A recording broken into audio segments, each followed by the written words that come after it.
Di sebuah desa terpencil di Jawa Timur, hiduplah dua sosok dengan kepercayaan dan kekuatan spiritual yang saling bertolak belakang. Desa itu dikenal sebagai tempat yang masih memegang teguh budaya leluhur dan ajaran agama Islam. Dukun Pak Bismo dan Kiai Haji Soleh adalah dua tokoh yang paling berpengaruh di desa itu. Namun jalan mereka berbeda.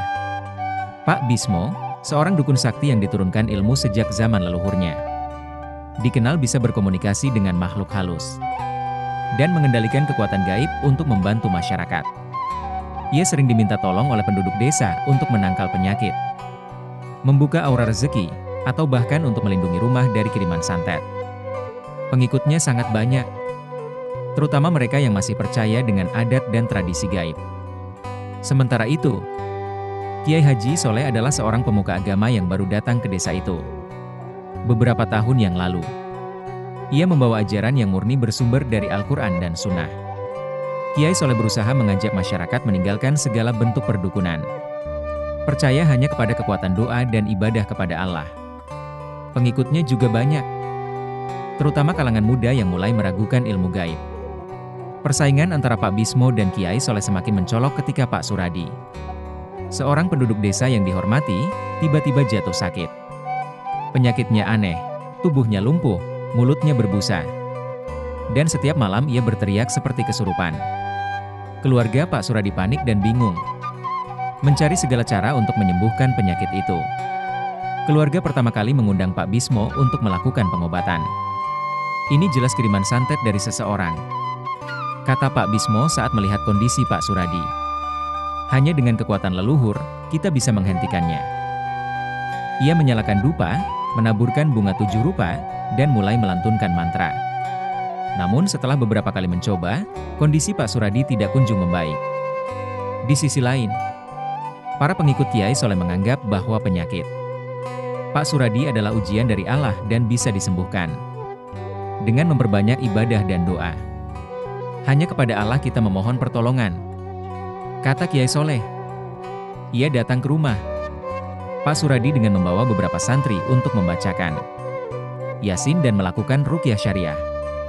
Namun demikian, penyakit Pak Suradi tetap tak kunjung sembuh. Desa mulai terbelah. Para pengikut Pak Bismo menganggap bahwa kekuatan gaib harus dihadapi dengan kekuatan gaib pula. Mereka yakin bahwa dukun adalah satu-satunya jalan untuk melawan ilmu hitam. Sementara pengikut Kiai Soleh bersikeras bahwa kekuatan suasana desa semakin tegang ketika kejadian-kejadian aneh yang bisa mengalahkan kekuatan doa.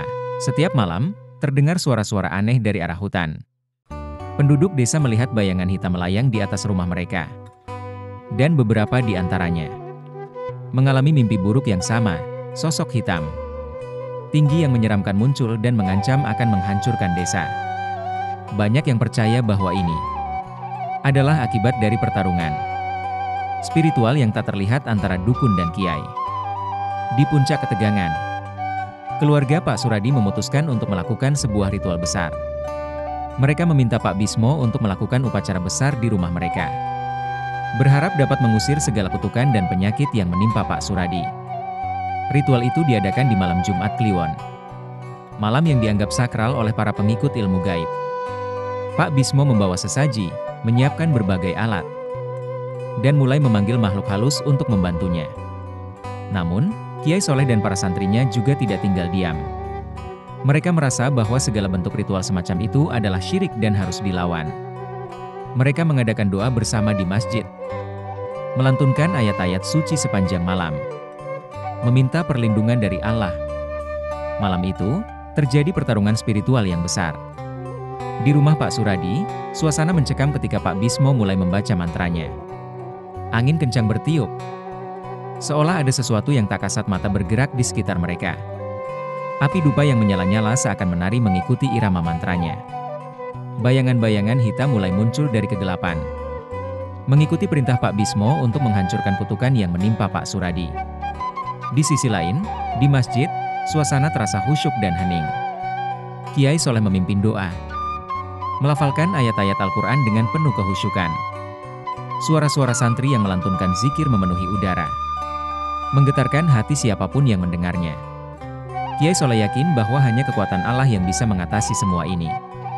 Tengah malam, suasana di desa semakin tidak terkendali. Beberapa penduduk melihat sosok-sosok hitam besar berjalan di antara rumah-rumah. Sementara di masjid, para santri merasakan hawa dingin yang menyelimuti mereka. Namun, mereka tetap bertahan, yakin bahwa cahaya kebenaran akan mengalahkan kegelapan. Puncaknya terjadi ketika Pak Suradi tiba-tiba berteriak keras dan terbangun dari tempat tidurnya. Tubuhnya bergetar hebat. Matanya melotot seolah melihat sesuatu yang tidak bisa dilihat orang lain. Di saat yang sama, sebuah ledakan suara keras terdengar dari arah hutan. Seperti ada sesuatu yang meledak di alam gaib. Pak Bismo terjatuh, sesajinya terhambur. Dan ia kehilangan kendali atas makhluk-makhluk yang dipanggilnya. Sementara di masjid, Kiai Soleh dan para santrinya merasakan kelegaan yang mendalam. Seolah beban berat yang menghimpit mereka tiba-tiba lenyap. Keesokan harinya, Pak Suradi sembuh total. Tidak ada lagi tanda-tanda penyakit yang menimpa tubuhnya. Warga desa merasa lega. Tapi tidak ada yang benar-benar tahu apa yang terjadi malam itu. Apakah kekuatan dukun yang gagal, atau doa-doa kiai yang menyelamatkan desa? Pak Bismo menghilang dari desa tak lama setelah kejadian itu. Sementara Kiai Soleh terus memimpin desa dengan ajarannya. Namun, penduduk desa tetap terpecah. Ada yang percaya bahwa kekuatan gaib memang nyata dan harus dihormati. Sementara yang lain meyakini bahwa hanya Allah yang memiliki kekuatan tertinggi. Sejak malam itu, tidak ada lagi yang berani menggelar ritual di malam Jumat Kliwon. Namun, desas-desus tentang pertarungan dukun dan kiai itu terus hidup di antara penduduk. Menjadi cerita yang dibisikkan dari generasi ke generasi.